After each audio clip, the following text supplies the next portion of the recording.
Okay, so hello everybody, and first of all, I would like to thank you all for attending this new meeting on the Phinance Online Seminars titled Money Rules to Viewpoints. And as you can see, our guests today are Francesco Guala from Università, degli Studi di Milano Statale and Frank Hindriks from University of Groningen.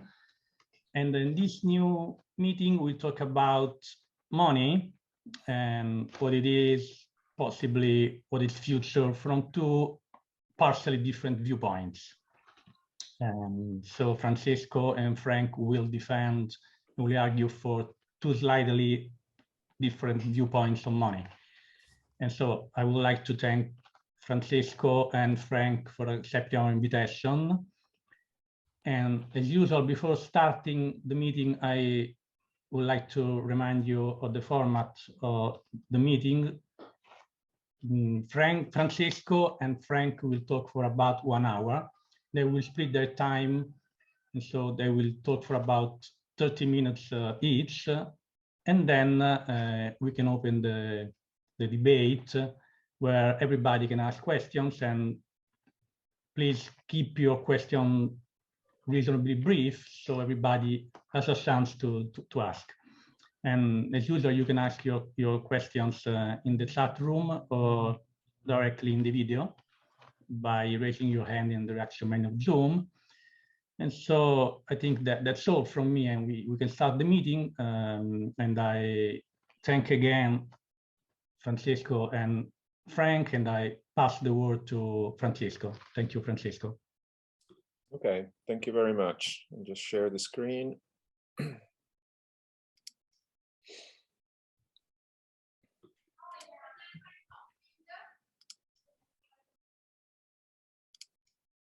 All right. Well, yeah, thanks for the invitation. I think I can say also on behalf of Frank that we have approached this topic, the topic of the ontology of money, from a particular perspective, which is the perspective of social ontology, which is a burgeoning field which has been growing over the last 10 years or so.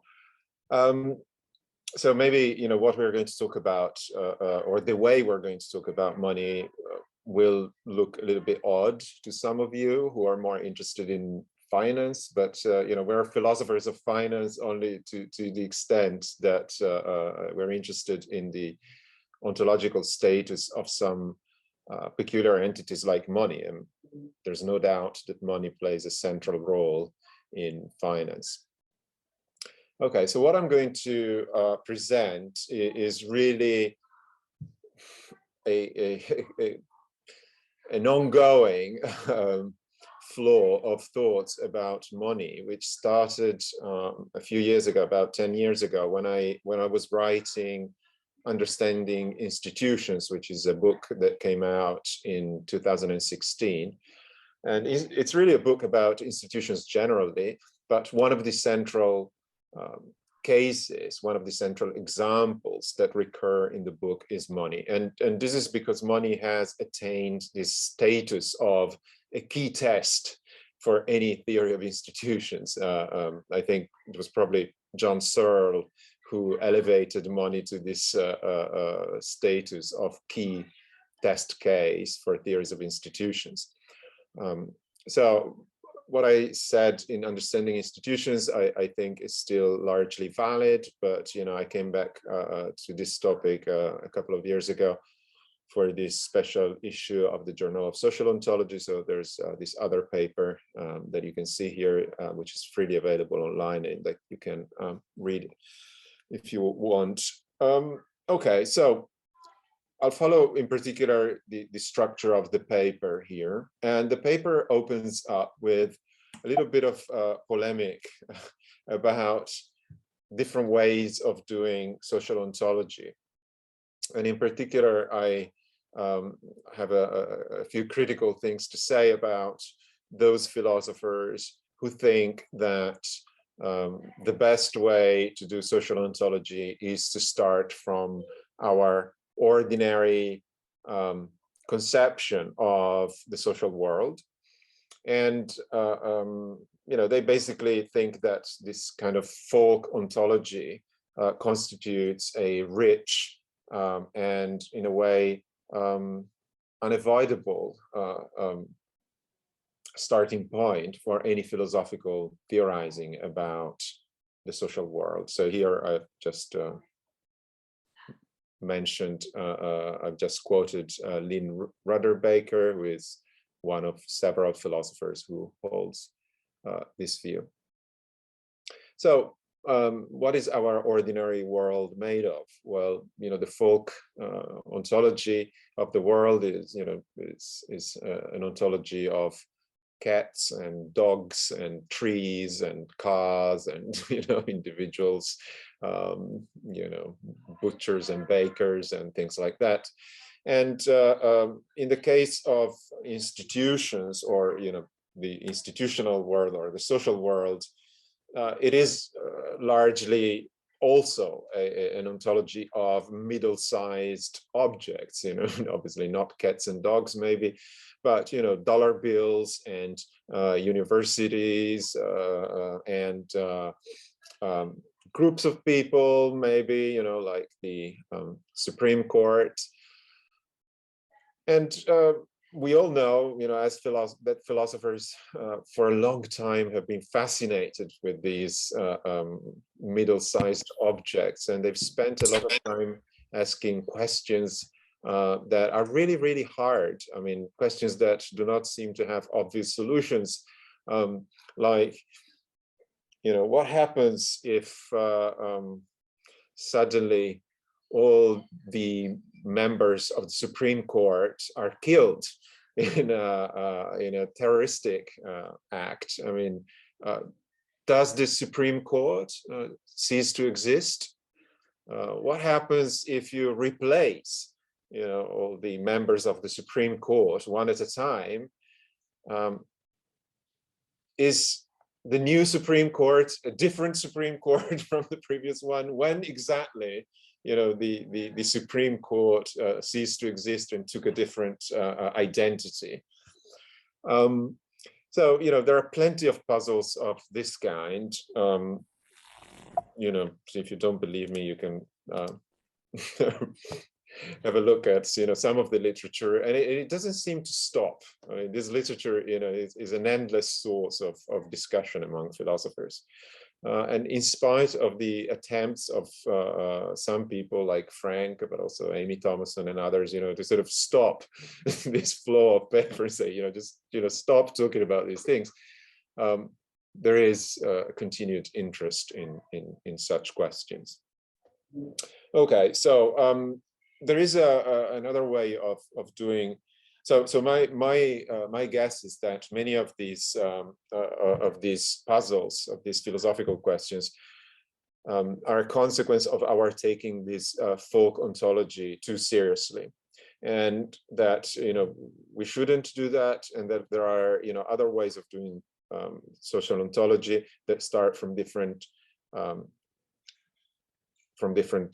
viewpoints that are better, that are more promising, and that do not give rise to all these puzzles. So what are these starting points? Sorry, I'll move on. Whoops. Oh no, I didn't want to do that. Okay, this is what I wanted to do. Okay. So one possible starting point, and indeed, the starting point that I think is more productive, is the starting point of science, and in particular social science. And obviously there's a long tradition of theorizing about money in the social sciences, and especially in economics. And there is indeed a very respectable view of what money is that comes from the economics tradition, that basically goes like this. I mean, money is whatever fulfills three functions, and the three functions of money are well known. They are medium of exchange, store of value, and unit of accounting. And there is a sense in which there's more than one sense in which these three functions are related to one another. But to give an example, let's have a look, for example, at the function of means of exchange, medium of exchange. Well, money fulfills this function by solving a problem, which is the problem of double coincidence of wants. So what is this problem? The problem is that, in principle, you could have an economy that is based purely on barter, so a moneyless economy. But in such cases, some deals between people, some exchanges, would be difficult to would not take place probably, because there is no double coincidence of wants. So, for example, somebody may be looking for a bicycle, but the guy and has and is willing to trade a bicycle for a coffee machine, but the person who has a bicycle is not willing to accept the coffee machine because he wants a guitar. So there may be a third person who can actually enter the deal, and then the deal will take place. But sometimes this third person is not ready at hand. So what do you do? Well, money is one way of solving this problem. So the idea is that we can have an exchange where people do not directly trade one item for the item that they're looking for, but they exchange what they have for another thing, which is money, which then can be used to purchase the thing that they want. Now, this process obviously takes place in time, and this explains why money also fulfills the function of store of value, because the thing that we use as a medium of exchange should better preserve its value over time. Otherwise, it will not be usable as a medium of exchange. So this is just a very brief summary, of some of the implications of economists of the scientific view of money. All right. So the if we subscribe to this view, you might say, well, what's the difference with the folk view? I mean, we're still talking about we're still talking of money as a thing, which could be, as in this case, it could be paper bills, but it could also be, something that has some use, for example, like salt or, some precious metal. Money is really, whatever is this material thing, this middle-sized object that we use to facilitate exchanges. So what's the difference? Well, the difference is that economists, but not just economists, I mean, anybody who has thought about the subject deeply enough, have recognized that you don't need material objects for this to happen. And in fact, there is a rich literature in theoretical economics where economists have played with models that do away with money as this intermediate object or type of object that facilitates exchanges, and they have demonstrated that under some conditions it is possible, in fact, to have a functioning system, trading system like this, without any object fulfilling this function of medium. So how would it work? Well, it would work, for example, by simply keeping in mind who owes what to whom. Okay, so the whole thing, which is called, the system is called the pure credit system, could work like this. One of the parties could begin to give another party what she needs. And then, and then at the next step, of course, the other party could obtain what she needs, the guitar, from the third party and give back the guitar to the person who wants the guitar. Okay, so this system, which is a pure credit system, only works under two assumptions. I mean, the first assumption is that people remember who owes what to whom. Okay, so you can imagine that this works or can work reasonably well when you have a few people and a few exchanges, but in a complicated society with a lot of people and a lot of exchanges, it would be a tremendous burden on people's memory to keep track of who owes what to whom. So one reason why this pure credit system is unlikely to work is that we are creatures, limited creatures with limited cognitive capacities. So that's why it doesn't work. The other problem is that even if we had unlimited memory and cognitive capacities, there would still be a problem of trust.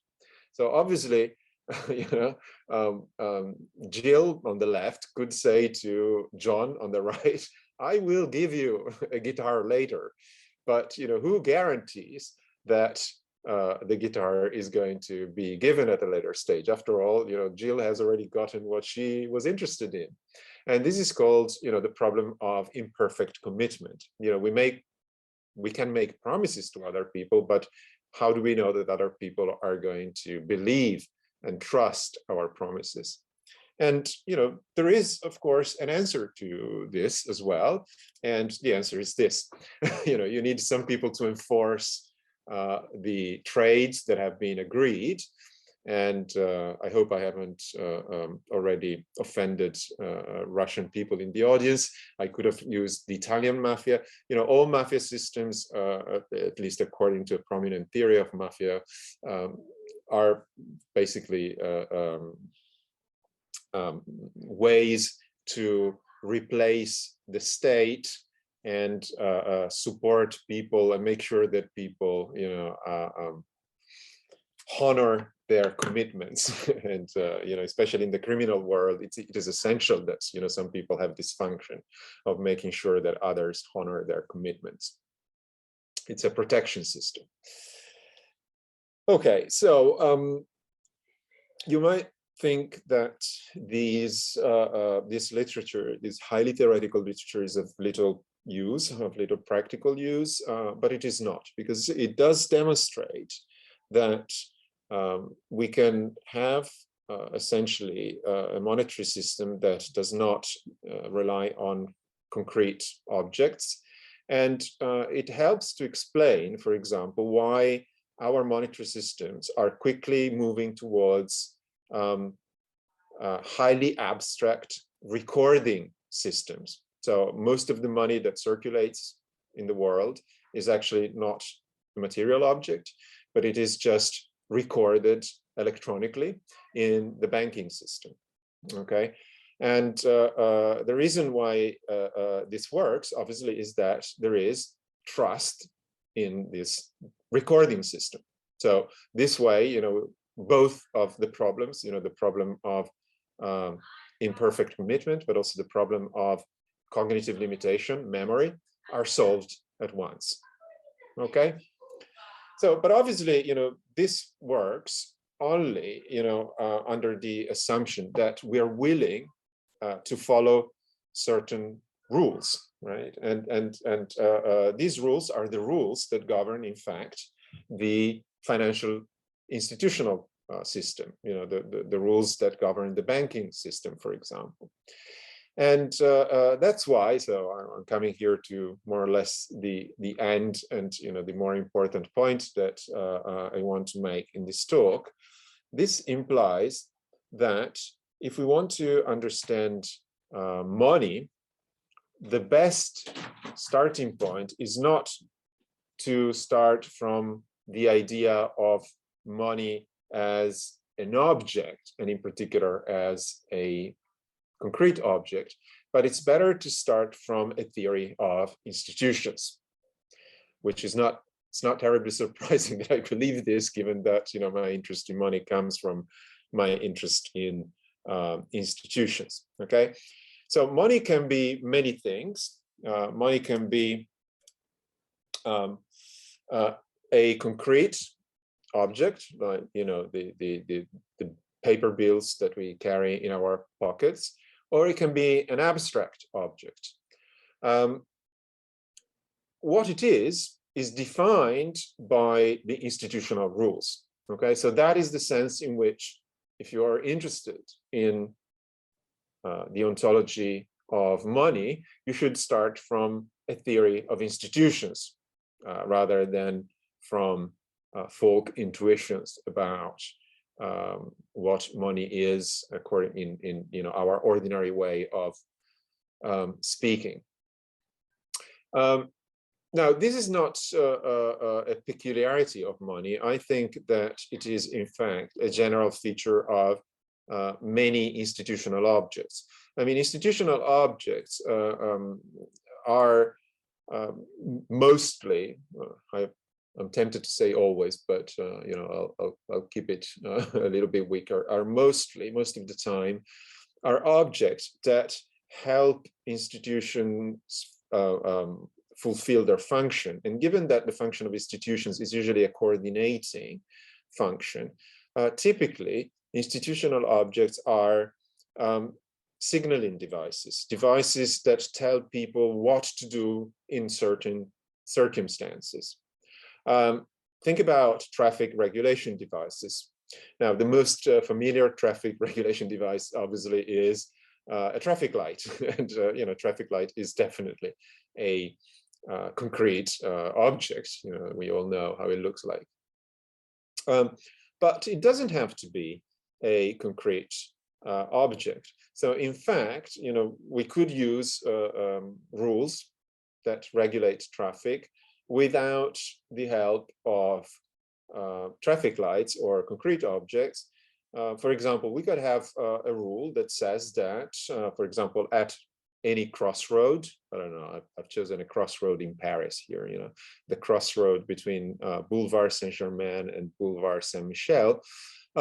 You may use a rule, an institutional rule that says that on Mondays, the cars that come from Boulevard Saint-Germain have priority. And on Tuesday, the cars from Boulevard Saint-Michel have priority, and so on and so forth. Tuesday, Wednesday, and Friday, or any other day of the week, you have a different priority rule. Now, in this case, the institutional rules refer to days of the week, so to the calendar. And in such a case, the signaling device or the coordinating device is an abstract object. It's not a concrete object. Okay, so something like that, happens with money. We can have different institutional rules, and in some societies, indeed, the institutional rules that govern money and the monetary system individuate money as a concrete object. They say, I don't know, shells are money, or cigarettes are money, or particular pieces of paper are money. But in other cases, the rules identify something else as money, and this something else needs not be a concrete object. It can be something much more abstract, like something that is recorded in the infosphere or something like that. Okay, so if we want a general theory or ontology of money, we should better start from rules, institutional rules, from money as an institution rather than from money as an object. And that's pretty much what I wanted to say. So I'll pass to Frank. But first I'll have to get out of here. Okay. Yeah, thanks so much. So I agree with almost everything Francesco just said. So in that sense, we might be a boring pair for a debate. We have also collaborated on these issues. So the idea that we should start from a theory of institutions instead of a theory of objects is certainly one that we share, and also that we take our inspiration from the social sciences when in developing a theory of institutions. Nevertheless, there are a few differences, and I will use them in order to touch on some other dimensions of money. So the main difference from what Francesco just said is that I don't believe that electronic money is an abstract object. Now that is a debate within philosophy, you might say, abstract object or something else. I mean, electronic money exists and it works. But I will argue that this actually is an important issue with also some practical significance for how to understand money, what money is. So let me share my screen.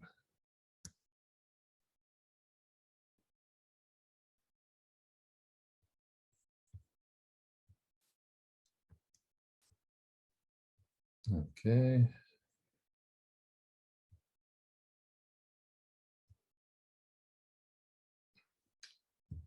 Yeah, I will rely to some extent on things that I know about Francesco's view that he hasn't shared here, but it should be, yeah, I will indicate that. So thinking about money, you can ask lots of questions, but two very salient ones are what is money used for and what is used as money. So what is money used for is like the traditional question, like what are the functions of money? Means of exchange, store of value, unit of account. And what is used as money is about, yeah, traditionally at least, the objects. And we know that shells have been used as money, and stones, even pieces of metal and a piece of paper. Now, we want answers to those questions in the form of a theory. And two existing theories, I mean, the theories, as I discussed them, I've kind of constructed themselves, but they are closely connected to ideas that Francesco defends, but also Smith, Buchans, and Duplessis. So I call them the use theory and the rule theory. And as I say here also, like my main claim will be that rules are prior to use. So the idea is that money involves rules and they determine use. Now I will be talking about the signaling rules that Francesco mentioned. So there's lots of agreements between us here too, but there will be some important differences. So money is what money does. That's a very nice, accessible, and at the same time intriguing claim by Francesco. Now, what does money? Well, we use it as a means of exchange. That's the intuitive answer. And that's the first claim of what I call the use theory. And the second claim is whatever is used as money is money. And it also seems undeniable. So whatever object changes hands during an exchange, other than the good that is actually sold, that is money. Now, this is a bit too simple because you might have money in a sock, in a drawer somewhere in your bedroom, and it might stay there for a decade. So that is not used as money, but it still is money. So maybe we should say, well, people are disposed to use this kind of stuff, this kind of things for monetary exchanges. Very intuitive, but wrong. So the rule theory says money solves a coordination problem, and this is the problem of the double coincidence of wants that Francesco just discussed. It does so by means of a signaling rule, and this is actually central to our theory of our rule and equilibrium theory of institutions. And this rule must be somehow accepted by people, must feature in their expectations. Now, the second part of the rule theory, as I presented here, is that anything that satisfies the rule is money. So if we converge on using shells as money, and then a particular kind of shell, of course, then whenever we see a shell like that, we will see that as a signal that we can use that for coordinating our actions. Now, in order to see which theory is best, I'm going to discuss three issues. The first is codification. So in advanced societies like ours, we have central banks and bureaus of printing and engraving. What role does that play? And the second topic is digitalization, and here I will focus on electronic money. How does that fit in this theory? And the third topic is deontology, and that's a term of art indicating that in the institutional reality, we often deal with rights and obligations. And so I will ask here whether money is a purely functional kind of object that we use for certain purposes in a causal interactions, or whether there's a normative dimension to it. And by that, I mean, in particular, the relation with property. When you buy something, you acquire it, let's say. You become its owner. And I will say that we should incorporate that in our theory, and for that we need to conceptualize money in terms of rules. Now, the striking thing is that as I interpret things that Francesco has written and things we've discussed between us, he accepts both, whereas I'm going to argue, well, the rule theory is to be preferred to the use theory. So we should get rid of these two extremely intuitive claims that money is what money does, as well as whatever is used as money is money. Now, let's see why. The first topic that I address is codification. That kind of gives us a handle on this question. So imagine you encounter a dollar bill that is severely damaged, but somehow it ended up in your possession and you want to use it. But in shops, nobody will accept it, and even your mother won't accept it. Now, is this money? If you say that whatever is used as money, then you mean to imply that if something is not used as money, and if people are not disposed to accept it as money, it's not money. So if use takes priority over the rule, then the answer is no. But if it's the other way around, you could say, well, look, there we have this, we have central bank that instructed the Bureau of Engraving and Printing to make some new dollar bills, and this is one of them.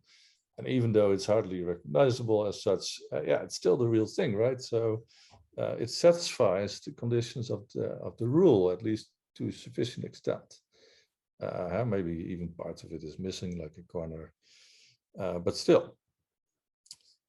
Now, this question of rule theory versus use theory is somewhat striking if you look at it in a more abstract sense, because often the way we use things is guided by rules, and the rules adjust and adapt to the way we use things.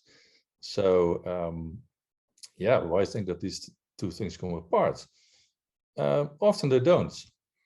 And so if people use shells or stones or whatever as money, then the things they use as money are disposed to use as money are money, and that fits actually with their mental representations and the signals to which they respond in interactions, and what they recognize as money, what they accept as money is the same.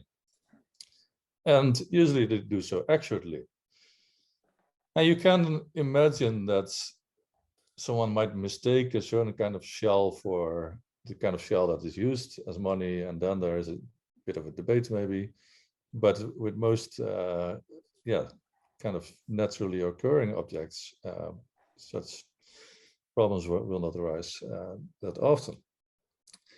However, as soon as you introduce rules, you allow for mistakes. So there is kind of a twist to the story.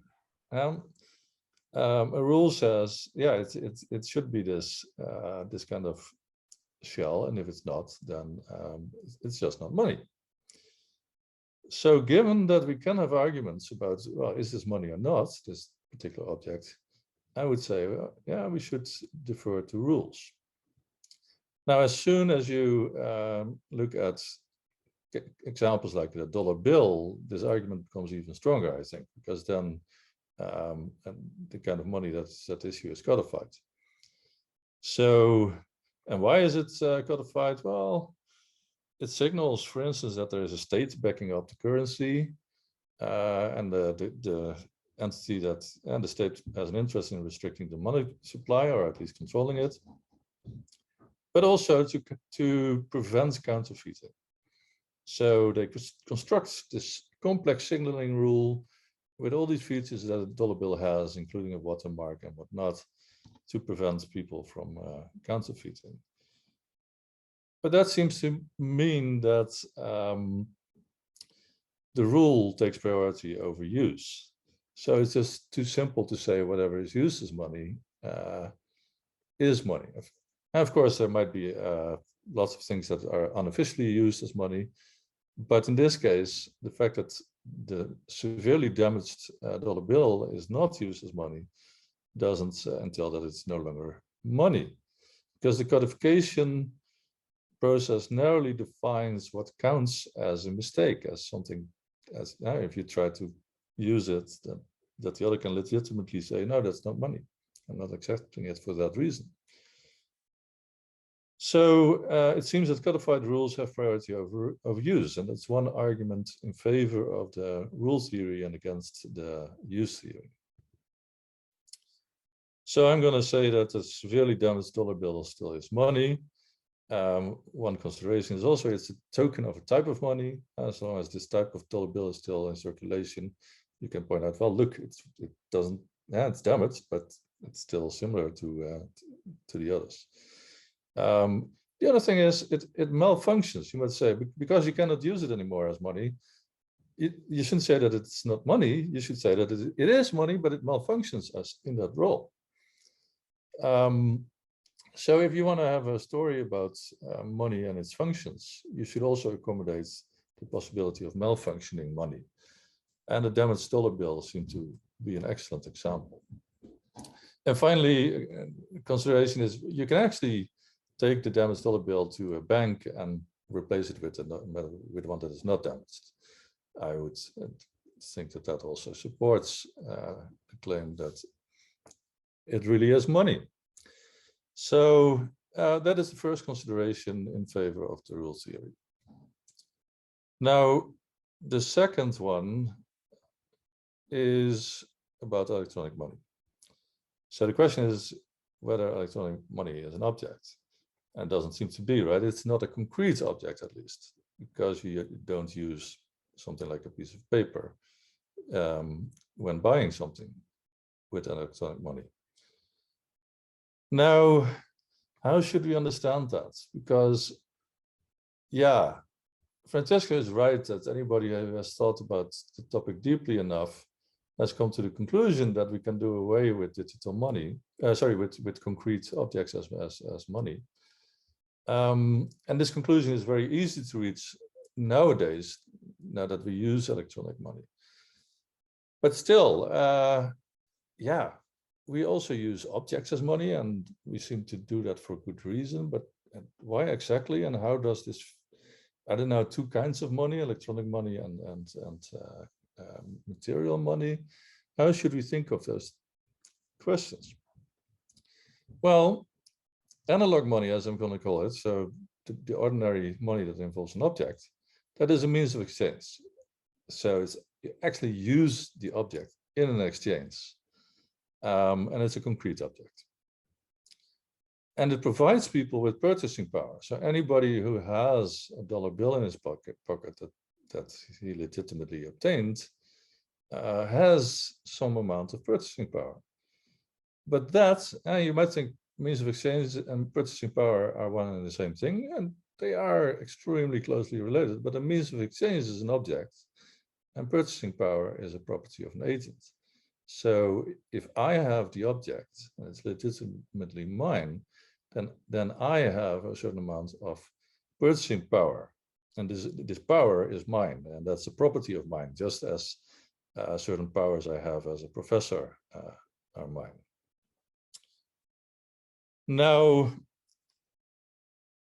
how does this compare to electronic money or digital money more generally? Well, I'm going to say, and this may sound odd, that electronic money is not a means of exchange. But why not? Well, it's not even a means.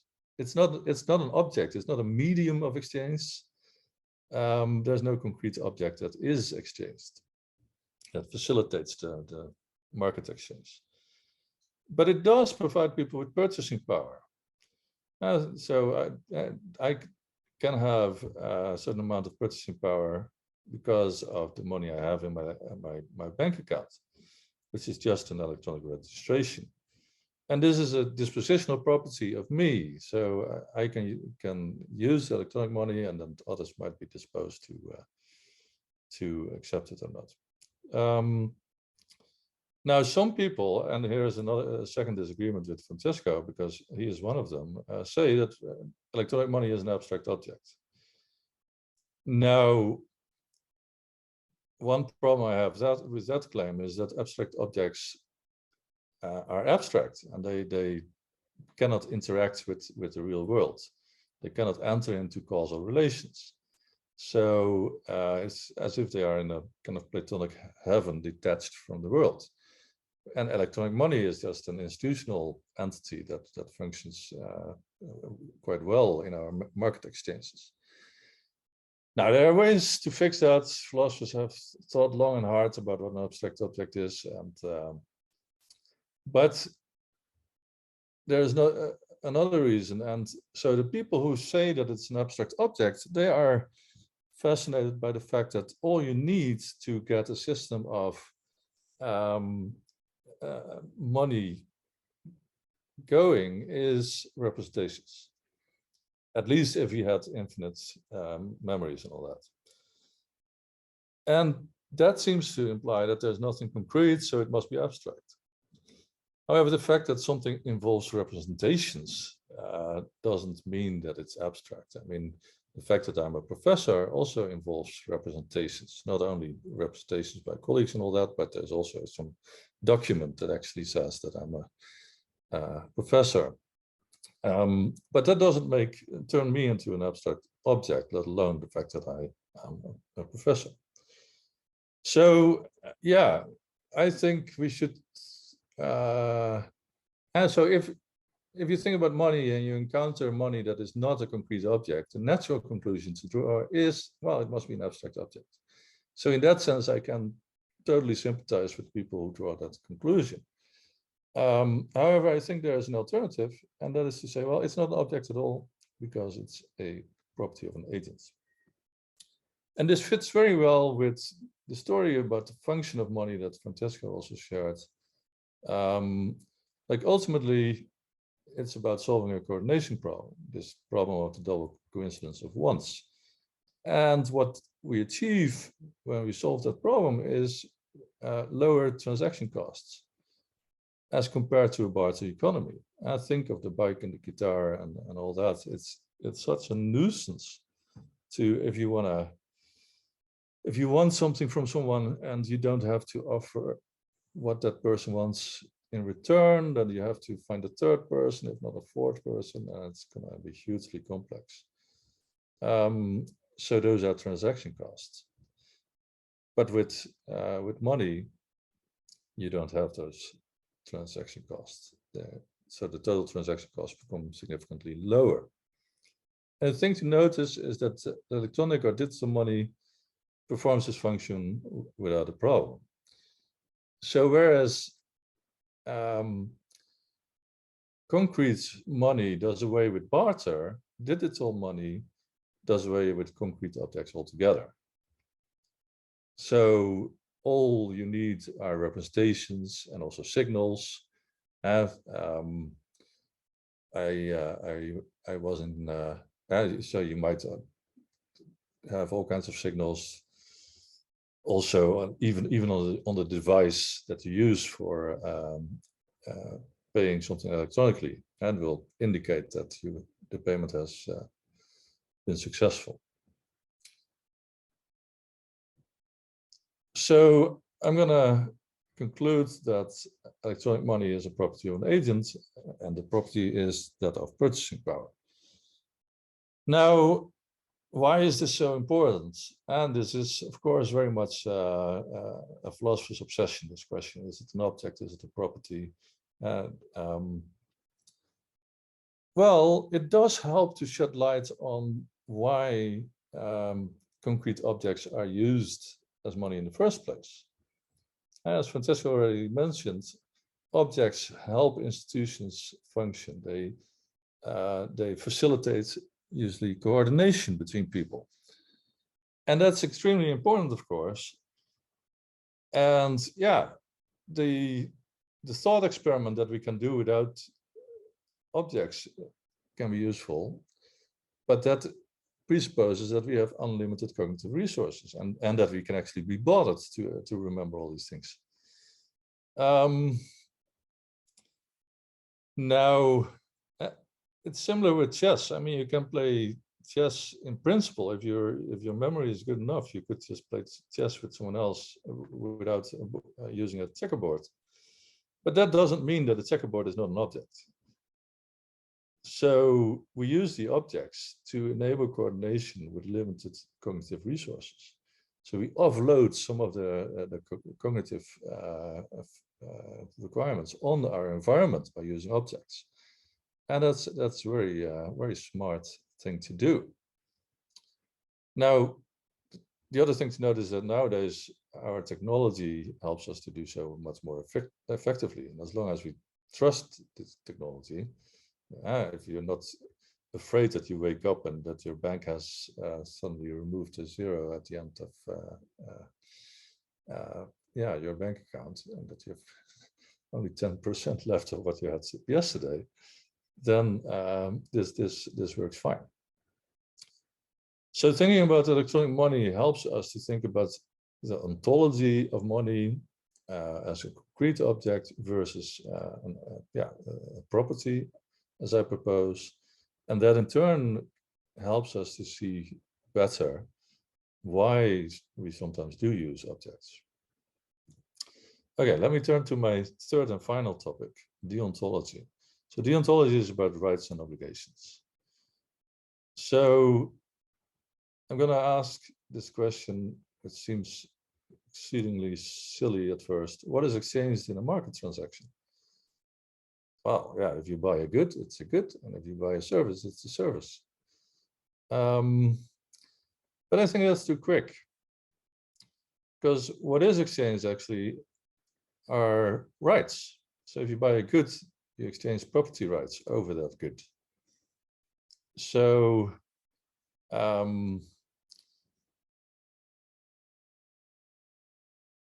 this normative dimension is very important, I think. And it fits with the idea that purchasing power is a property of an agent, because deontic power, having a right or an obligation, is also a property of an agent. Now, suppose that this were not the case, property rights are not involved, then you could buy something without becoming its owner, and that would be odd, right? And you go to a supermarket, you buy a bar of chocolate, so you pay for it, and then you walk out of the store and someone says, well, yeah, you paid for it, but it's not yours. That would be extremely odd. So that suggests that property rights are indeed important. Now, I don't think that Francesco will deny this, but he does play down the normative dimension, the deontological dimension of money quite a bit. So I've been wondering about this. Yeah, I should, of course, do justice to what he might think. And I thought, well, maybe you can imagine that there are like de facto property rights. So there's no police, there's no courts, and there's nobody thinks in terms of property rights explicitly. However, for instance, in the Wild West, you put a fence around a piece of land and nobody challenged you. So you appropriated it and you can do with it as you see fit. So it's basically, yeah, there's no explicit normative talk and there are no rights that you can rely on. but for all practical purposes, it's yours. Now, similarly, you might think that there is something like proto money, and this is just market transactions. People go along with it; they don't challenge it, and yeah, it's not really backed up by any property rights, but still de facto, it's equivalent. Now, I'm not sure to what extent I want to go along with that story. It might be a fiction. But here I don't have a very strong argument. I just want to point out that in practice, yeah, officially recognized property rights are extremely important for a functioning market, and that also includes enforcement. So police force and courts. That's not only for murdering, but also for stealing, right? So this normative dimension plays an extremely important role, certainly nowadays. And this is also related to a problem that Francesco did mention, the problem of commitment. And so, yeah, this idea that there might be unchallenged market transactions, well, at some point someone is going to challenge something. So, and if you don't have anything to fall back on, yeah, is there a credible commitment in monetary transactions? Are you still going to be able to use money? So I think the pressure to a kind of full-blown deontology is in fact quite large. Now, at this point, I have arrived at the end of my talk. Let me just summarize it. So the rule theory is to be preferred over the use theory for 3 reasons. It can actually handle codified money very well, including this example of a damaged dollar bill. It can accommodate electronic money rather well, which is maybe striking, but I think exceedingly natural theory of electronic money as a property of an agent. And finally, the rule theory accommodates rights in a very natural way, because the rules can just specify those rights. And the use theory doesn't do justice to that. Now, I remember the use theory said money is what money does. I'm not quite convinced, because it doesn't do justice to the rights dimension of money. The property rights that play a role. And yeah, whatever is used as money is money. Well, I don't know. And the damaged dollar bill seems to be a counterexample. And yeah, there are other cases to discuss, and they are discussed in literature, but let me leave it here. And just to pinpoint my position with respect to that, Francesco, yeah, I think he accepts both theories, and we both like unified theories very much. But in this case, I think he should reject the use theory and retain the rule theory. Thanks a lot for your attention. And thank you very much, Frank, and thank you very much, Francesco. Probably we can open the debate right now. I don't know if Francesco wants to answer to some of Frank's points, or vice versa. And I'm happy to take questions. I mean, you know, Frank and I have discussed this many times, so maybe we can open the discussion, and then we will respond to each other during the discussion, I guess. Okay, so now, so the question time is open. So anybody who wants to ask question can just raise your hands. Okay, I see Oliver Williamson. And so thanks, Oliver, for being with us today. Thanks for the talk, both of you. That was really good. Thanks. Very interesting. So I had a few points I do have a question. So my first point was when Francesco, you were describing the pure credit system, and kind of you were couching it in terms that this was very much a theoretical thing, but in fact you were just really describing blockchain and what happens there. And I thought it was weird that you didn't mention blockchain, because that is really the pure credit system made manifest in as far as the kind of distributed ledger system. But my question was, so Francesco, you were talking about money should be understood institutionally, and Frank, you were talking about money should be understood, is quite well understood in terms of rules, right? And my question was, what about in the very early stages of money, thousands of years ago, where money still very much had an intrinsic value, such as when people were trading furs, you know, and that was used as money, or the lengths of cloth was used as money. So here, you know, you're not at all taking that into account. So are you saying that your theory of money is only a contemporary theory of money, or are you saying that, or what are you saying there? Is this a historically developed thing? Well, maybe I can answer first. Yeah, no, I mean, the rules of money can be extremely complex and capture both these dimensions: what is money used for and what is used as money. I mean, Francesco and I have developed an account of constitutive rules that captures both dimensions, and yeah, that would be a bit. Yeah, maybe you don't need that kind of complexity for money of a few thousand years ago. However, the basic idea that you converge, you coordinate on a particular kind of item that has certain signaling function seems to apply all the same. And the most simple rule is just like, yeah, whenever you encounter something with those kind of salient features, that symbols or signals, you can use that as a means of exchange. So in that sense, I would say the simple version of the rules theory still applies. But is this signal like a socially accepted signal, or what do you mean by signal here? Sorry, what?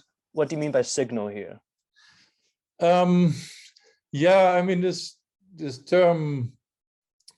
So we use a traffic light as an example, and there it is very intuitive what a signal is. But a signal is just any feature on which people use to coordinate their actions. But when I'm thinking of thousands of years ago, people were trading, say, oxen, and that was what their money was. That doesn't seem to need to rest on a signal. You know, that rests on everyone knows that everyone wants oxen. You know. Yeah, but that is. Is that a signal for you? In the technical sense, I would say yes, because it's still how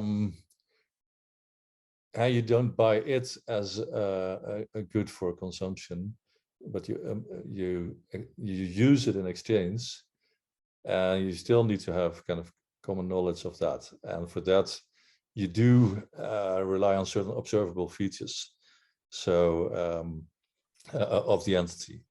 It seems a bit stretched, but yeah, I can see how it still does kind of work, but maybe. Can I step in for a sec? I mean, I think it's no surprise that you get, that you stretch the concept when you come to those examples, because those examples are, borderline between a barter system and a system with a more kind of institutionalized money. So it's kind of, if you're looking for counter examples, I mean, obviously that's where you have to look for, and but that shouldn't be disregarded, It should be disregarded. No, absolutely not. These are the cases, the kind of test cases, but yeah. So, but maybe I was trying too hard to account for them and just recognizing them as a boundary case. I mean, I'm very tempted by the idea that we should stop asking, what is exactly, the distinction between something that is money and something that is not money. I mean, it's really a matter of degree, and I mean, there is literature in economics that now focuses on liquidity as the essence of money, where liquidity is certainly something that is a matter of degree. So I mean that's probably the way I would go. And about, sorry, just to answer also your first question about Bitcoin. I mean, I mean, Bitcoin is a technological solution to the problems of a pure credit system. Right. So I think, when economists discuss a pure credit system, they start from, a model. They use a model where there is no technological solution like that.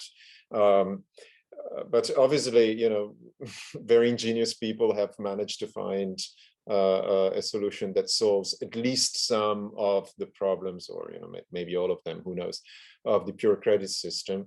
Bitcoin is one such system, but also, I mean, the banking system with electronic money also, is largely a technological and social solution to the pure credit system problem. Okay, thank you. I see a question in the chat from Arthur O'Neill. Maybe you can ask your question directly in the video.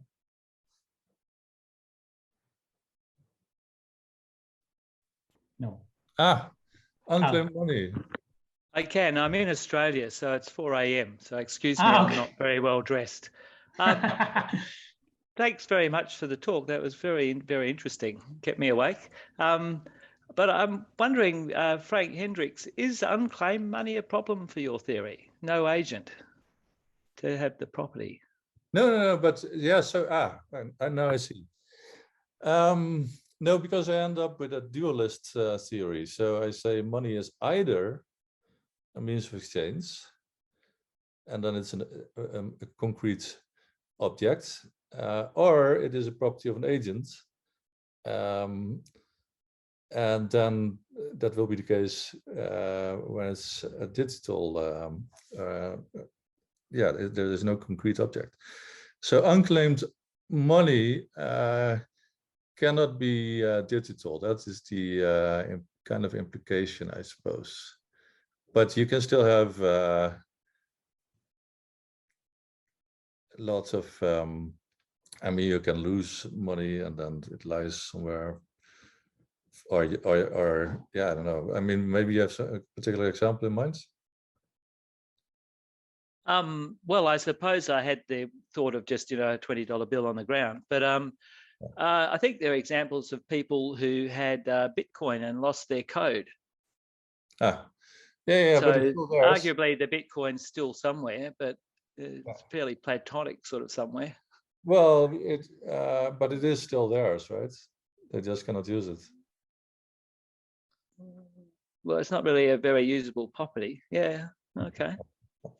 No, it's malfunctioning, but that is exactly well, whether it is malfunctioning or the people, I don't know. I would have to think about that a bit further.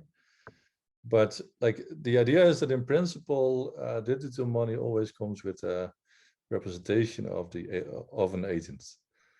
Like to have, I mean, it would be no use for like creating purchasing power and putting it in a ledger and it's nobody's. Maybe it can be done. I don't know if it makes sense at all. I shall have to think about it some more, I think. Yeah, but the idea of unclaimed money is still is absolutely valid, and that's also, I mean, I use it as a reason to doubt that money is always an abstract object, because so I claim money is either a concrete object or a property of an agent, depending on whether it's concrete or digital. But the people who say that money is an abstract object, they tend to say, well, it has always been an abstract object. We have just been fooled by the fact that we use these concrete entities, but they just represent how much money someone has. And then I wonder what they will say about unclaimed money, because it seems, yeah, there's no agent there. So what is the representation? What is the abstract object there? It's kind of hanging in the air, and that's what abstract objects tend to do, but I'm not convinced. I can't think of an example, but unknown digital money doesn't seem like an obvious contradiction to me. Well, the thing is, when it comes to institutions, we can design all kinds of things that don't really serve our purposes. So I'm not prepared to say that it is a contradiction, but still. So it would have to be purchasing power, right? So you can use it, and it's like, yeah, maybe you put a code somewhere in a virtual reality, and then like avatars can try to find it, and whoever finds it first. But then it is kind of potential money, I would say. It's not purchasing power until anybody has claimed it. Thank you. Okay, thank you. Yeah, now I see Luca Tomolini that wants to ask a question. You're muted. So let me, first of all, I wanted to say hi to Frank, because it's, I don't know, many years that we don't see one another. With Francesco, somehow we interact, but with Frank not. So it's been great to see both of you. And I have just a question, which I think it's put some pressure on Frank in similar line as So first of all, let me say that the broad idea of attacking the view of money as objects, which I think, if I understand correctly, is shared by both. It's very, very interesting, and still the common sense view is the one that plaguing the literature, and I agree with this important move. So I'm with both of you on this. I had some issue with something with Frank, a small issue, but first of all, you seem to insist on one function, the medium of exchange, function of money, but Francesco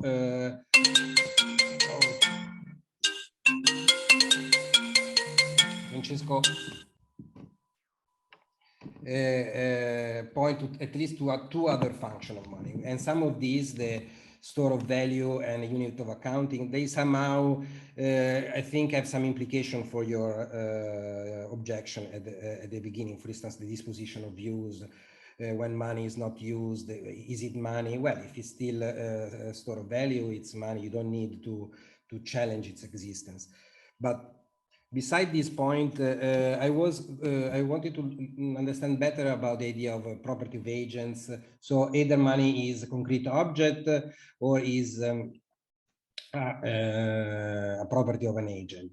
This idea, I'm not sure I fully understand the need to make this distinction, because in my understanding, money always empower an agent. So whether physical or electronic, money provide purchasing power. So you always have this property, which is in general a property of tool, because a knife empower people to cut. Without a knife you couldn't. So you can do some action, and you cannot buy or sell stuff if you don't have money. So this property of giving power, that tools give power, because tools serve to reach function, to fulfill function.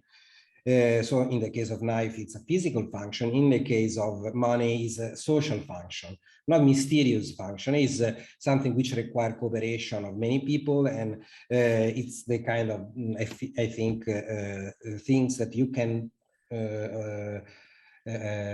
achieve if you have institution. And I agree with the idea that money is a tool, a specific tool, which work with when it's an institution, which is a tool in a sense.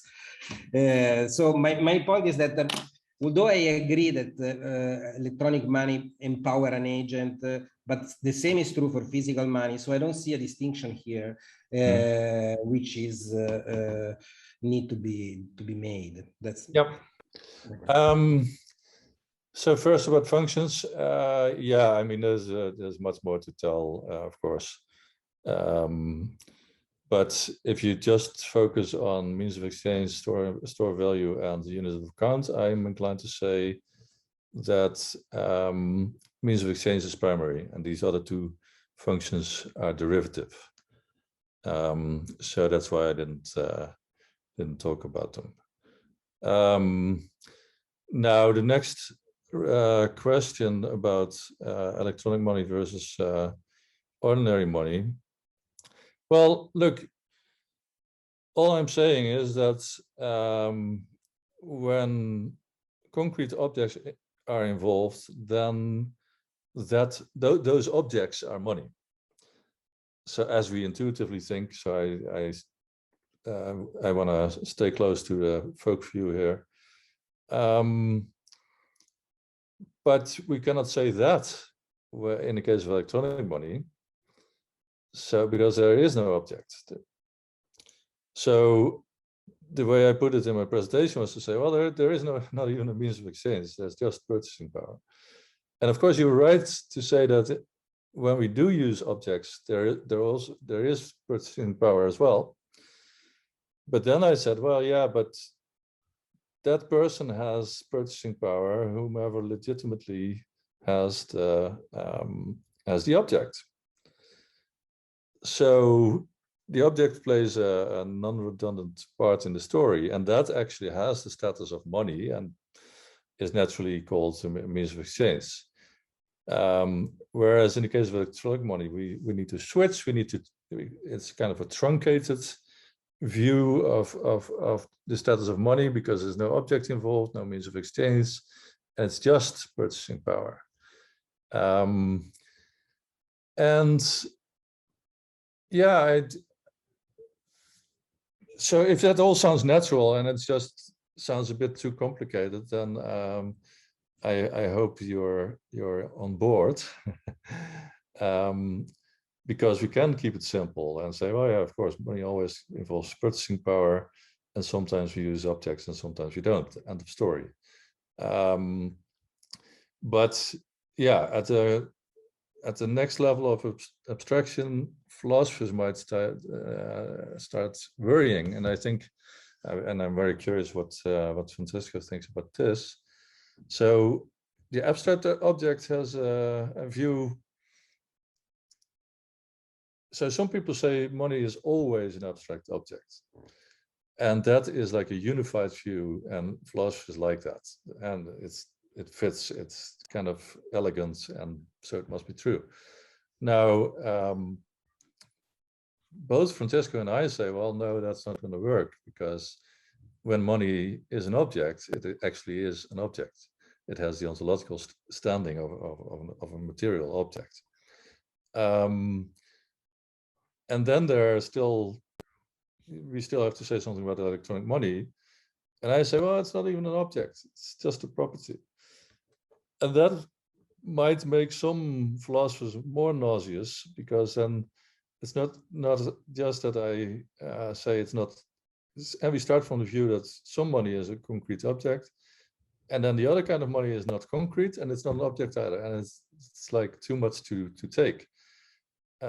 In spite of the fact that, as I think you point out, it's rather intuitive what I say.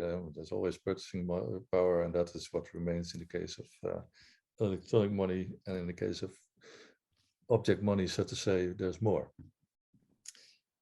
I hope this is a clear enough answer to your question, because yeah, there are certain complications here.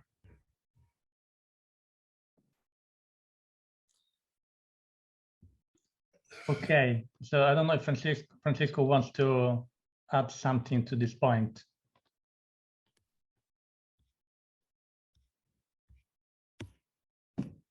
Yeah, we cannot hear you, Francesco. I was just saying that I don't want to say anything, because I'm a little bit ambivalent on this. I mean, I sometimes wonder whether, you know, immaterial versus material would be better than abstract versus material, or something like that. But yeah, no, I'll stop here. Yeah. There is a remark in question. the chat, actually. Yeah, there is a... Well, so is certainly of no help. I don't know. I mean, he talks about the collective acceptance of constitutive rules, right? So that's very close to what some of the things I've claimed. But and then he claims that electronic money is a freestanding status, but that is just putting a name to a problem. That's not solving it. Yeah, I'm just sorry, maybe I wasn't clear enough, but I think that the problem is that you have this concrete abstract distinction, and I think what he's trying to do is he's playing this trick with directionality, saying, okay, some things come to existence because the word's there first. You know, the word to world fit and all that. And these intentionally constructed objects are just objects. They're first-class citizens, so you don't have to worry too much about the underlying essential difference between concrete and abstract. I think one of the other points, maybe just building on this, is that if you really want grounding, if you want just to have real things, can we not rethink the whole problem in the context of exchanges? So in the real world, all that happens are exchanges, the transactions, and then you're just collecting the transactions into some sort of class, you know, some sort of set of you know, in a kind of classification system. So in a way, what you're saying is the only concrete thing are the transactions, and then money is just the thing that participates or facilitates the transaction. But it's not a concrete or abstract issue. It's just a way of let's say identifying the relationships, the rights that are being transferred, if you like, in a particular transaction. You know what I'm saying? It's a grounding. Yeah. That may very well work for a theory of money in certain contexts, but it doesn't help us understand why people have used shells and furs and these limestones on the Isle of Yap. So if you go to the real world, go to a supermarket, and where still pieces of money, pieces of paper are being exchanged. Yeah. And that's what we try to understand. And yeah, in certain theories, you don't need it. Yeah, but even in the case of paper versus digital, I mean, the digital is still concrete because you've got some database somewhere, it's got some bits on it. So you can argue that it has an extension. It's still spatio-temporally locatable somewhere on a database. Yeah. Because when the bank does the transaction, it's still recording it on disk. So it's not abstract it's not like it doesn't have any material existence. Well, there are these representations, and that's actually, I mean, that was one of the things I said in my presentation, that the fact that the representations are involved is not a sufficient reason to say that something is an abstract or even an immaterial object. You need more than that. Yeah, and I fully agree with.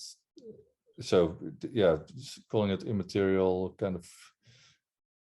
Perhaps that solves, or is the beginning to solving my questions about how can it engage in causal interactions.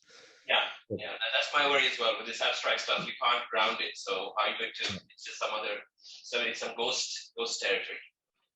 Yeah, and yeah, but my view is dualist in a sense, and that makes some people feel uneasy. So that's one reason why some people might say, oh, no, we should say it's an abstract object.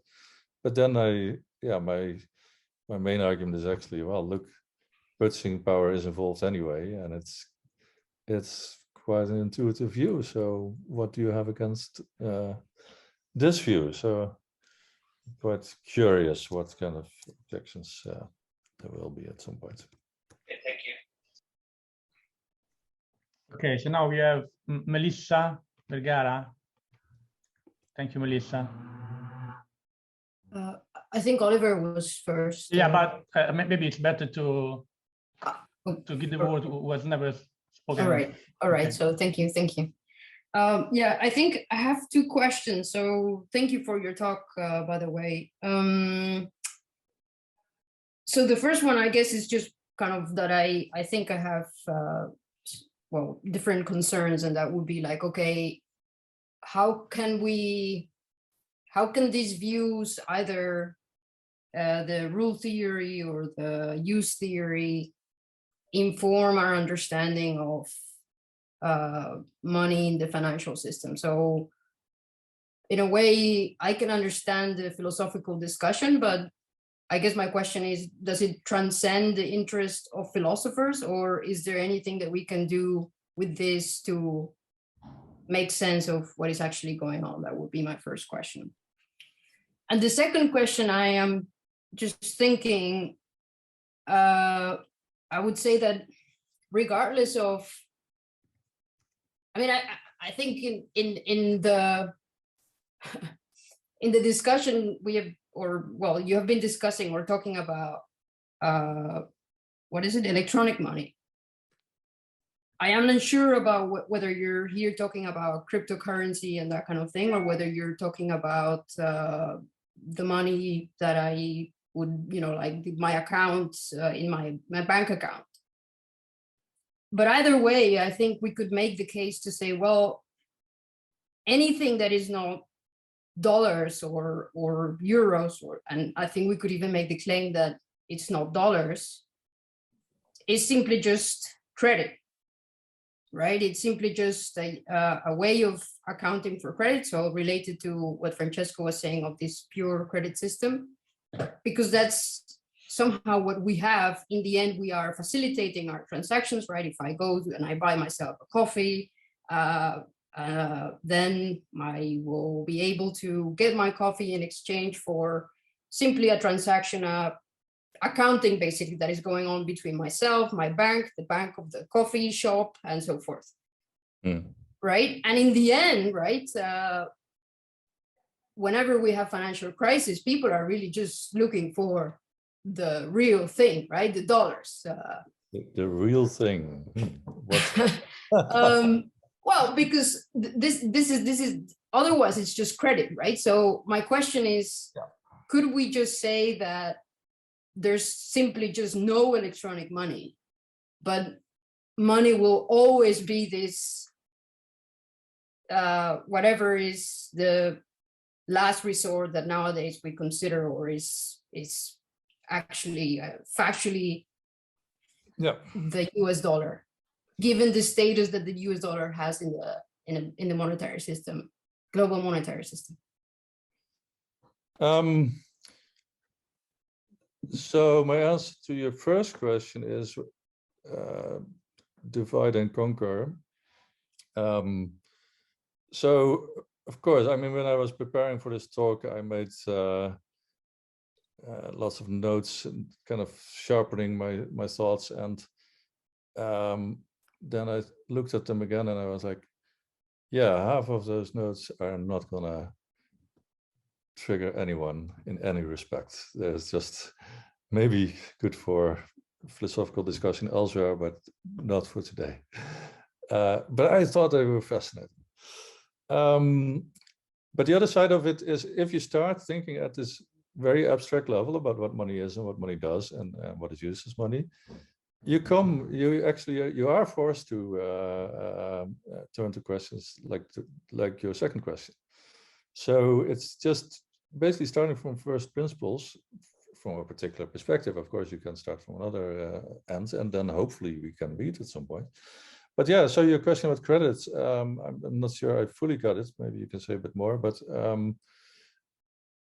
indeed, maybe the focus on means of exchange is misguided. We should say that the credit function is like the key function of money. I'm not sure why electronic money would then not be money anymore, because that would then function as a kind of claim, right? Well, so what I think I'm trying to deny is that I'm not saying that the function is credit, the function of money is credit. What I'm saying is this is something altogether, namely credit, and that money will be the moment in which payments have to be settled, right? So the moment in which, the moment of truth, say, when you know, whenever debts, this credit that we have been using, have to be settled, then this is where the money is really important. Otherwise, we're just dealing with credit and yeah, assets and liabilities. Yeah. So I was mainly talking about what I called electronic money, and that's the money in your bank accounts that doesn't have. Yeah, there are also some repercussions for maybe digital currencies and I don't know what, but I really focus on electronic money because I take that to be uncontroversially money. I can see where you, in some other cases, you would want to deny that, but yeah, does that help? Because I'm not quite sure where your concern is ultimately for me to answer it more clearly. Can I just say one thing about you know, what's the point of asking these questions if, you know, what you're interested in is the working of the financial system. I mean, I think there's a way of, there's one answer, which is basically it doesn't really matter. I mean, in the sense that, you know, there are models of the financial system, like, you know, models of various parts of the economy.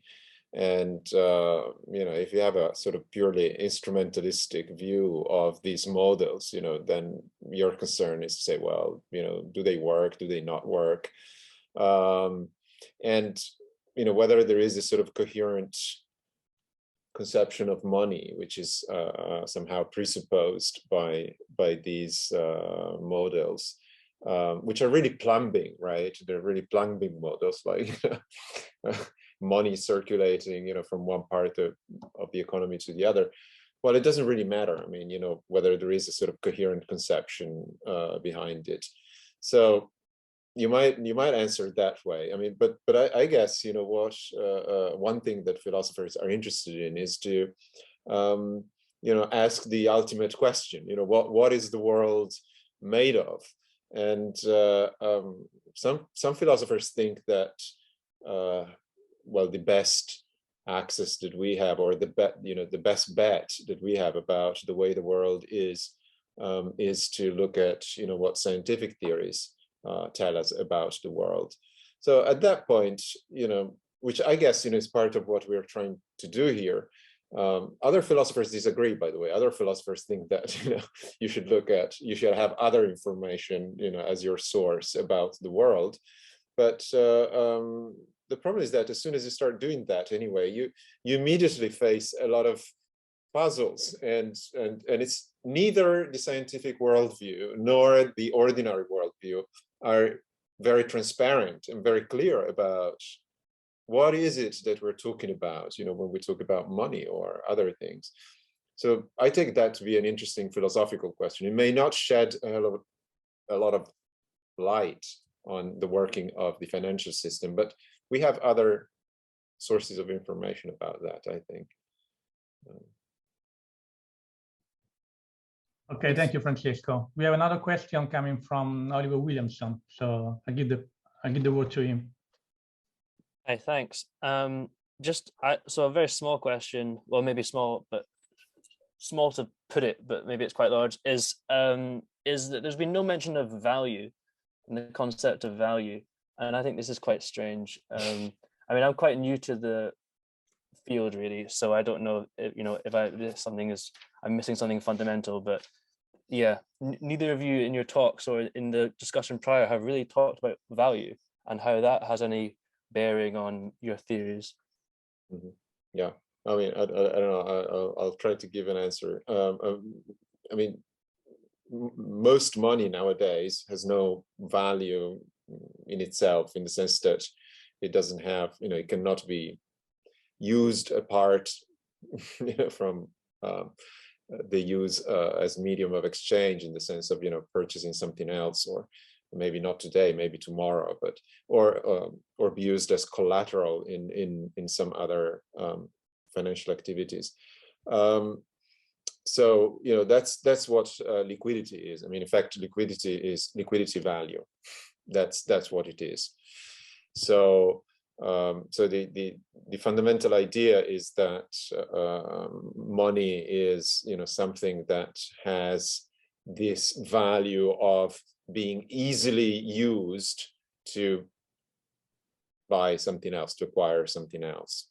And there are a lot of things that have this liquidity value, and not all of them are the sort of things that we normally consider or call money. So that's the interesting. But you've just simultaneously says it has value and it doesn't have value. Your first answer was most money today has no value, and then you said it has this kind of value called liquidity value.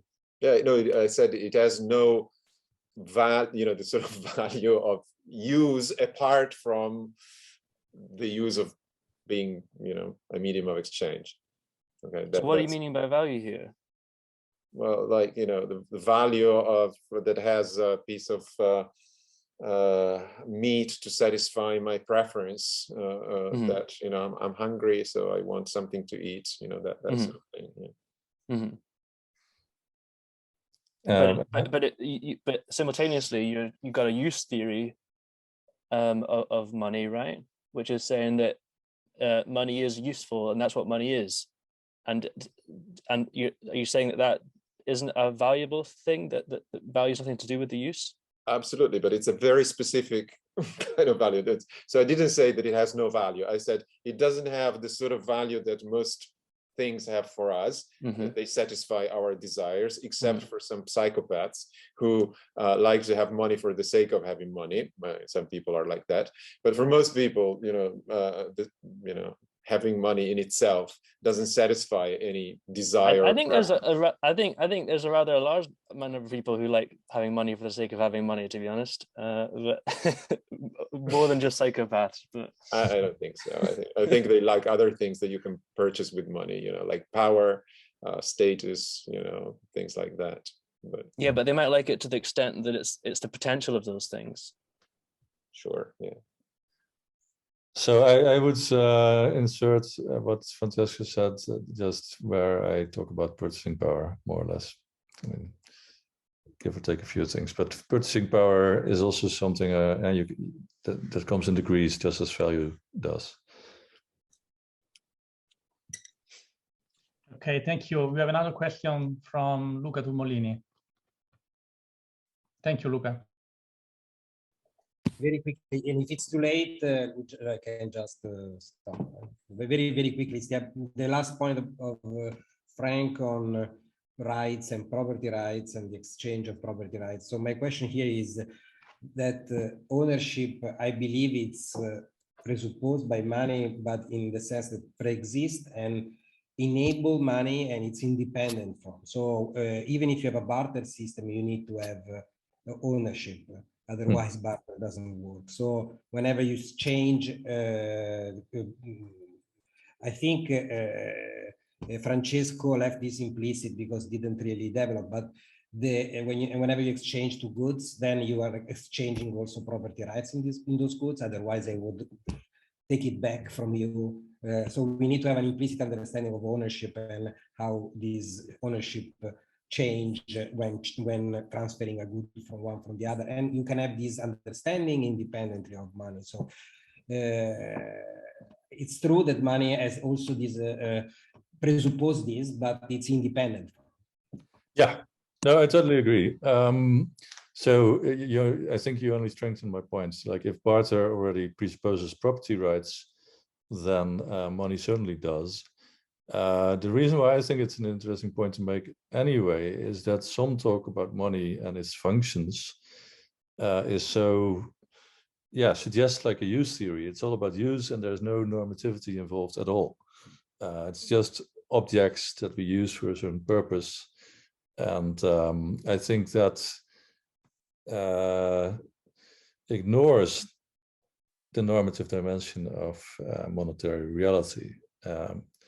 So actually a means of exchange can be the notion of a means of exchange can be explicated as saying, well, this object enables me to transfer property rights, to acquire property rights over goods. And that's not a usual way of talking in philosophy or economics, but at the same time, maybe it's not a revolutionary point at all.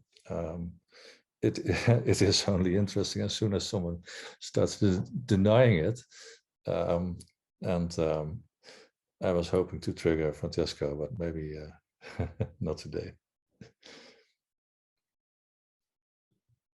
Okay, and well, I can try.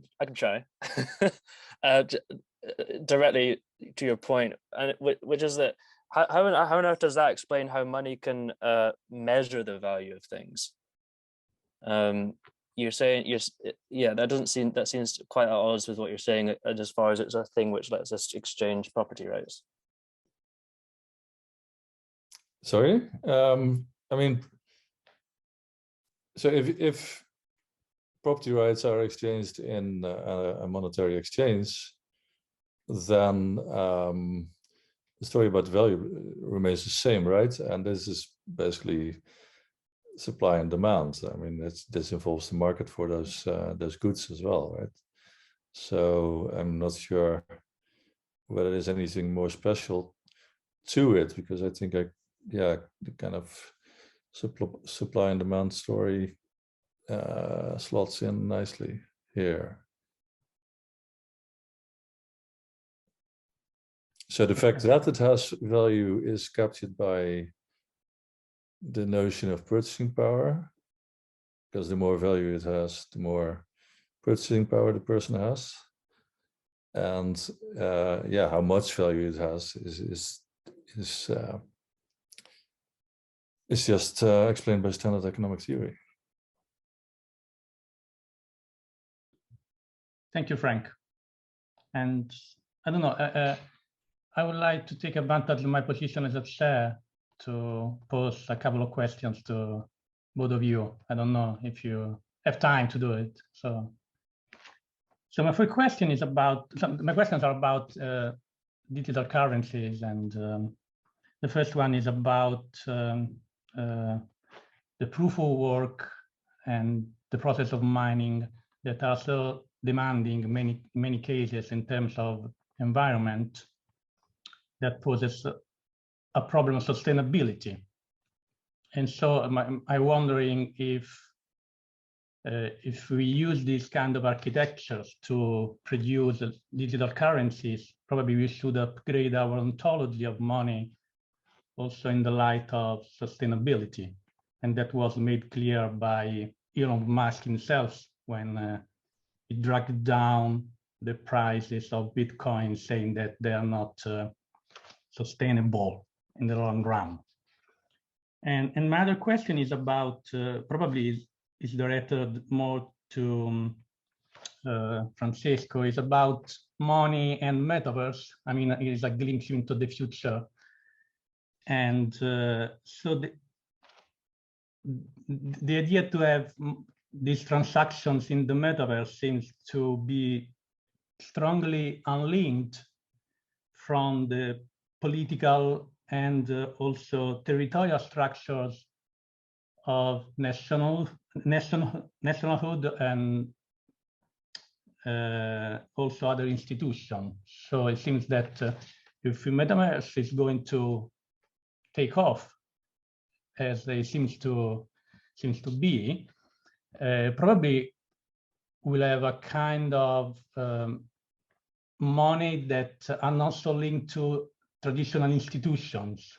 And so probably we should change our, I don't know, our view on, in this case. I don't know. So I'm curious about your answer. Thank you. So let me take the first question. So money is useful to the extent that it decreases transaction costs. Now, what you point out is that certain kinds of money have externalities. So they give rise to other costs that are not part of that are not on the radar of the users, at least not automatically. And yeah, the blockchain turns out to be hugely very costly in terms of energy use and the climate consequences. So I remember the enthusiasm that people had about it, but maybe that should be short-lived. And here we can actually, I mean, yeah, it's hard to impose it maybe, but we should decide to stop with it, is my personal opinion. I mean, you know, just as a follow-up, I mean, I think it's the same with other types of currencies. You know, almost anything can be money if we agree to use it as money, but some things are better than others. They're better than others for sort of, you know, practical, technological reasons, because, you know, they have consequences on other things and so on. So the island of Yap with its big stones didn't have a lot of success, you know, because it's not very very easy to use that sort of currency. But so same thing probably with some of these cryptocurrencies, and I guess that you know sort of leads to the second question, in the sense that obviously we all know that this cryptocurrency movement and craze is partly related to a very interesting ideological project, which is that of basing finance and, you know, on something that doesn't require state institutions, right? So it's a kind of anarchistic ideology of doing without the state. Yeah, I mean, obviously, historically, I mean, if we make a simple induction from the past, I mean, this kind of project doesn't seem to be very promising, in the sense that, you know, money and financial institutions historically are strictly linked with the state, with the nation state. You know, the fable of, you know, people evolving money through, you know, this barter system where, you know, at some point one type of commodity becomes money is a fiction. I mean, you know, historians, I think, have demonstrated that. So historically, the state has always played a key role in the creation of money, and there are explanations for that. I mean, because the state is at least up until now, the only institution that is powerful enough to provide a credible basis for the use of a particular currency as money. And because monetary transactions are so clearly future-oriented, you know, we need something stable and credible to back up this important bet that we are making. So, you know, are these new technologies going to replace that? I don't know. I mean, it's early days. It's very hard to say, but we can immediately see that there are a lot of potential problems. You know, the use of Bitcoins is literally only based on our beliefs that other people are going to use them in the future, and that's why, you know, its fluctuations in the stock market are so crazy. I don't know. I mean, we'll see, right? We'll live to see. Yeah, thank you, Francesco. Yeah, I was thinking of also native currencies, in the sense that all those platforms, like for instance, Sandbox or Roblox, have their own native currency. So you can also convert them in also in real money in some cases, or they are trying to be transferable from platform to platform. And so, and that's the idea on the metaverse, to be platform independent. So at that point, you can have a kind of money that is issued by private companies. Yeah. Well, I was in, so there's mobile money, right? So in Africa, in parts of Africa, that's used M-Pesa. So, but you put your, like I was in Kenya, and you put shillings. You go to this company, indeed, it's Safaricom. It works together with Vodafone, and then you have after you give them the money, it's in your phone. But it's a private company. It's kind of functioning as a bank, and I found it shocking and exciting, and triggered lots of thoughts. Indeed, like, how does this bear on all kinds of traditional answers? For instance, what Francesco was just saying. Well, we need the state to back up money. Well, yeah, in this case, there is still the state is kind of backing it up, even though it's a company doing it, because it's based on the shilling. But still, private parties that are involved, it raises interesting questions and opportunities.